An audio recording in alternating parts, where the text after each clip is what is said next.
যদি আপনারও অন্নপূর্ণা ভান্ডারে under enquiry status এসে থাকে এবং যদি আপনি ভাবছেন যে আপনাদের অ্যাকাউন্টে তাহলে এবার টাকা কবে ঢুকবে, তাহলে সেক্ষেত্রে আপনাদের জন্য কিন্তু এবার বিরাট রেহাই।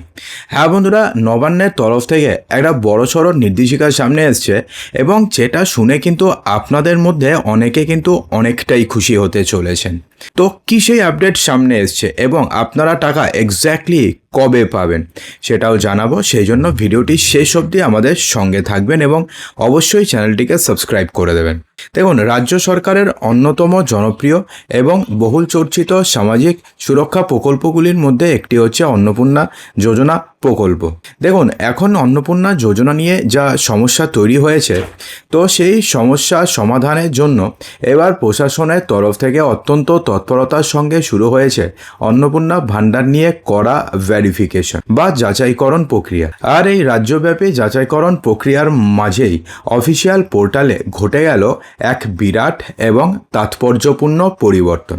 যে সমস্ত সাধারণ মানুষ এখনও পর্যন্ত এই ভেরিফিকেশনে যারা এখনও পর্যন্ত ডাক পাননি বা যাদের বাড়িতে এখনও পর্যন্ত সরকারি আধিকারিকেরা পৌঁছায়নি, তাদের জন্য সময় কিন্তু একেবারে ফুরিয়ে আসছে। বিভিন্ন সূত্র থেকে পাওয়া খবর অনুযায়ী আর মাত্র হাতে রয়েছে আর 3 থেকে 4 দিন। এই নির্দিষ্ট সময়ের মধ্যে সঠিক তথ্য যাচাই না হলে আগামী দিনে অনুদানের টাকা পুরোপুরিভাবে ব্লক হয়ে যেতে পারে অথবা আপনাদের নাম অন্নপূর্ণা যোজনার বেনিফিশিয়ারি লিস্ট থেকে বাতিল হয়ে যেতে পারে। এই জটিল পরিস্থিতিতে সরকার পুরো প্রক্রিয়াটিকে আরও বেশি স্বচ্ছ, দুর্নীতিমুক্ত এবং দ্রুত করার জন্য একটি অভিনব প্রযুক্তিগত পদক্ষেপ গ্রহণ করেছে। দেখুন, রাজ্যের অন্নপূর্ণা ভান্ডারের অফিসিয়াল ওয়েবসাইটে একটি বড়সড় আপডেট এসছে। সেখানে একেবারে জলের মতন স্পষ্ট হয়ে উঠেছে, তা হচ্ছে অন্নপূর্ণা ভান্ডারের ডেডিকেটেড ওয়েবসাইটে একটি সম্পূর্ণ নতুন অপশন অথবা সম্পূর্ণ নতুন একটি বিকল্প অ্যাড করা হয়েছে। অর্থাৎ এতদিন পর্যন্ত তো দুটো অপশন ছিল, এবার সম্পূর্ণ নতুন একটি অপশন অথবা বিকল্প একটি অপশন অ্যাড করা হয়েছে। যারা নিয়মিত এই ওয়েবসাইটটিতে নজরে রাখেন তারা জানেন যে এর আগে পর্যন্ত এই পোর্টালে এই নির্দিষ্ট অপশনটি কিন্তু কোনো গুরুত্ব ছিল না। এবার এই যে অপশনটি রয়েছে সেটাকে জুড়ে দেওয়া হয়েছে এবং সেটার নাম হয়েছে অ্যাক্সেস এনকোয়ারি অফিসার, অর্থাৎ একজন অফিসার যিনি এটাতে অ্যাক্সেস করতে পারবেন এবং এটাতে কিন্তু আরও অনেক কাজ তিনি করতে পারবেন যেটা এতদিন পর্যন্ত তিনি করতে পারতেন না। সরকারি আধিকারিকদের লগ ইন করার যে সমস্ত সুরক্ষিত প্যানেল অথবা restricted department officer log in অংশটি রয়েছে, ঠিক সেখানে এই নতুন যে অপশনটি সেটা অ্যাড করা হয়েছে। তো ঠিক তার ডান পাশে রয়েছে অ্যাক্সেস অপারেটর নামে আরও একটি সমতুল্য বিকল্প। সাধারণ মানুষের মনে এই নতুন সংযোজনটি স্বাভাবিকভাবে নানান ধরনের প্রশ্ন জন্ম দিয়েছে এবং কৌতূহল এবং কিছুটা আতঙ্কেরও জন্ম নিয়েছে। অনেকে ঠিক মতন বুঝে উঠতে পারছেন না যে এই নতুন অপশনটি যেটা অ্যাড করা হয়েছে সেটার আসল কাজ কি। এর ফলে কি তাদের যে টোটাল ভেরিফিকেশন যে প্রসেস রয়েছে সেটা কি আরও দ্রুত হবে নাকি সেটা আরও লেট হয়ে যাবে। দেখুন, ওয়েবসাইটে এই অ্যাক্সেস এনকোয়ারি অফিসার অপশনটি যুক্ত করার প্রধান উদ্দেশ্য এবং মূল উদ্দেশ্য হচ্ছে বাড়ি বাড়ি গিয়ে তথ্য যাচাইয়ের ফিল্ড ওয়ার্ক বা কাজটিকে আরও বেশি মসৃণ করা এবং আরও বেশি ত্রুটিমুক্ত করা। অর্থাৎ বাড়ি বাড়ি গিয়ে তো ফিল্ড অফিসাররা এবার যাচ্ছেন এবং বাড়ি বাড়ি গিয়ে তো তারা ভেরিফিকেশন করছেন এবং এবার এই প্রসেসটিকে আরও বেশি স্মুথ, আরও বেশি মসৃণ করার জন্যই এই নতুন অপশনটিকে অ্যাড করা হয়েছে। ওয়াকিবহল মহল এবং প্রযুক্তি বিশেষজ্ঞরা মনে করছেন যে যেই সমস্ত সরকারি আধিকারিক অথবা এনকোয়ারি অফিসাররা সুবিধাভোগীদের বাড়িতে বাড়িতে গিয়ে একেবারে সরকারি সরাসরি তথ্য যাচাই করবেন, মূলত তাদের কাজে সুবিধার্থের জন্যই এই নতুন বিকল্পটি নিয়ে আসা হয়েছে। আগের পুরনো নিয়মে ভেরিফিকেশন করার পরে সেই সমস্ত তথ্য খাতায় কলমে লিখে অথবা অন্য কোনো অফলাইন মাধ্যমে সংগ্রহ করে বেশ কিছুদিন পরে সেটাকে পোর্টালে আপলোড করতে হতো। এতদিন পর্যন্ত যে চূড়াচরিত নিয়ম ছিল। কিন্তু এবার কি হবে, এই নতুন ডিজিটাল ব্যবস্থার ফলে অফিসাররা যখন সরাসরি কোনো উপভোক্তার বাড়িতে যখন পৌঁছাবেন, ধরুন আপনাদের বাড়িতে তারা পৌঁছালেন, তখন তারা নিজেদের স্মার্টফোন অথবা ট্যাবের মাধ্যমে সরাসরি লগ ইন করে তৎক্ষণাৎ তথ্য আপলোড করে দিতে পারবেন। এতদিন পর্যন্ত কি ছিল, সেই তথ্যগুলিকে তারা ধরুন 7-8 দিন বা 10 দিন পর্যন্ত তারা শুধুমাত্র বাড়িতে বাড়িতে ভেরিফিকেশন করতেন, তারপর সেটা তারা খাতায় লিখে রাখতেন, তারপরে সেটাকে ধরুন 7-10 দিন পরে তারা পোর্টালে আপলোড করতেন। এর ফলে কি হতো, এই আন্ডার এনকোয়ারি বা আন্ডার ভেরিফিকেশন বা আন্ডার পেমেন্ট, এই সমস্ত অপশনগুলো এবার মানে স্ট্যাটাসগুলো দেখাচ্ছিল।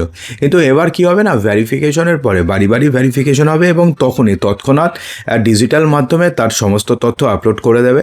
এর ফলে কি হবে, এই যে ব্যাকএন্ডে কাজের যে একটা প্রেশার পড়ে যায় অথবা যে দেরি হয়, সেটা কিন্তু আর হবে না। ঠিক আছে, বুঝতে পেরেছেন? এর ফলে প্রশাসনিক কাজের গতি যেমন বহুগুণ বাড়বে, তেমনি তথ্যের ক্ষেত্রে কোনো রকম যে মানবিক ভুলভ্রান্তি বা গরমিল হওয়ার সম্ভাবনা কিন্তু একেবারে নেগলিজেবল হয়ে যাবে। দেখুন, কেননা কি, ধরুন 150-200টা ধরুন ডেটা পড়ে আছে, সেটা যখন পোর্টালে আপলোড করতে যাবে তখন কিন্তু একটা হিউম্যান এরর হতে পারে অথবা কিছু মানে আপলোড করতে ভুল হতে পারে। কিন্তু সেটা যখন প্রতিদিনেরটা প্রতিদিন এবং যখনেরটা তখনই যখন হবে, তখন কিন্তু সেই ভুল হওয়ার সম্ভাবনাটা অনেকটাই কমে যাবে এবং সেটা প্রায় ইকুইভ্যালেন্ট টু 0 হয়ে যাবে, অর্থাৎ সম্ভাবনা প্রায় শূন্য হয়ে যাবে। ঠিক আছে, দেখুন, যে সমস্ত উপভোক্তা এখনও পর্যন্ত এই নতুন পর্যায়ের ভেরিফিকেশনের আওতায় যারা এখনও পর্যন্ত আসতে পারেনি, তাদের জন্য পরিস্থিতি ক্রমশ জটিল হচ্ছে এবং আশঙ্কাজনক হয়ে উঠছে। বিভিন্ন সংবাদ মাধ্যমের থেকে যে প্রতিবেদনগুলো প্রকাশিত হয়েছে, সেই প্রতিবেদন অনুযায়ী এই ভেরিফিকেশন পর্ব শেষ হতে আর মাত্র দিন 2-1 সময় রয়েছে। এই অত্যন্ত সংক্ষিপ্ত সময়ের মধ্যে যদি দায়িত্বপ্রাপ্ত কোনো এনকোয়ারি অফিসার আপনার বাড়িতে না আসেন অথবা আপনার স্থানীয় প্রশাসন থেকে কোনোভাবে যদি আপনাকে ভেরিফিকেশনের জন্য ডাকা না হয়, তবে আগামী দিনে কিস্তির টাকা আপনাদের আটকে যাওয়ার একটা সম্ভাবনা রয়েছে। অন্তত জুলাই মাসে যদি আপনাদের ভেরিফিকেশন কমপ্লিট না হয়, তো অন্তত জুলাই মাসে তো আপনি টাকা পাচ্ছেন না। ঠিক আছে, সেক্ষেত্রে ভুয়ো উপভোক্তাদের তালিকা থেকে সম্পূর্ণভাবে ছেঁটে ফেলে শুধুমাত্র প্রকৃত এবং যোগ্য প্রাপকদের হাতে সরকারি অনুদান তুলে দেওয়ার লক্ষ্যে সরকারের পক্ষ থেকে এই কঠিন এবং কড়া পদক্ষেপ গ্রহণ করা হয়েছে। তাই যারা এতদিন পর্যন্ত নিয়মিত এই প্রকল্পের সুবিধা পাচ্ছিলেন, তাদের এখন সারাক্ষণ একটা চাপা আতঙ্কের মধ্যে দিন কাটতে হচ্ছে। তার কারণ যে তারা ভাবছে যে এবার কি তাহলে আমরা আর যে অন্নপূর্ণা যোজনার 3,000 টাকা রয়েছে, সেটা কি তাহলে আমরা আর পাবো না? আমাদেরকে তাহলে আবেদন পুরোপুরিভাবে ক্যান্সেল হয়ে গেল। দেখুন, এটা কিন্তু এমনটা নয় যে আপনি এখন পেলেন না মানে আপনি আর সারা জীবন পাবেন না, এটা কিন্তু একদমই নয়। অনেকে রয়েছে যাদের অ্যাপ্লিকেশন ধরুন কোনো ভুল করেছে, তাদের এডিট অপশন এখনও পর্যন্ত আসেনি, তো সেক্ষেত্রে তাদের সমস্যা হচ্ছে, এটা কিন্তু অনেকের হয়েছে। এছাড়া আরও অনেক হয়েছে যাদের ধরুন অফলাইনে ফর্ম এখনও পর্যন্ত আপলোডই হয়নি, যদিও সেটা এখন সংখ্যাটি কমে যাচ্ছে। এখন অফলাইনে প্রতিদিনই প্রচুর পরিমাণে ফর্ম আপলোড হচ্ছে, মানে যারা অফলাইনে জমা করেছিলেন তাদেরটা আপলোড হচ্ছে অনলাইনে। তো সেটা এখন আস্তে আস্তে সেটার ব্যাকলগ অনেকটা কমে গেছে। কিন্তু তার মানে এটা নয় যে এই 2 দিন শেষ হয়ে যাওয়া মানে সব শেষ হয়ে গেল আর কোনো দিনও কিছু হবে না, তেমনটা নয়। আবার ভেরিফিকেশন হবে, আবার যারা নতুন করে আবেদন করবে তাদের জন্য আবার ভেরিফিকেশন হবে।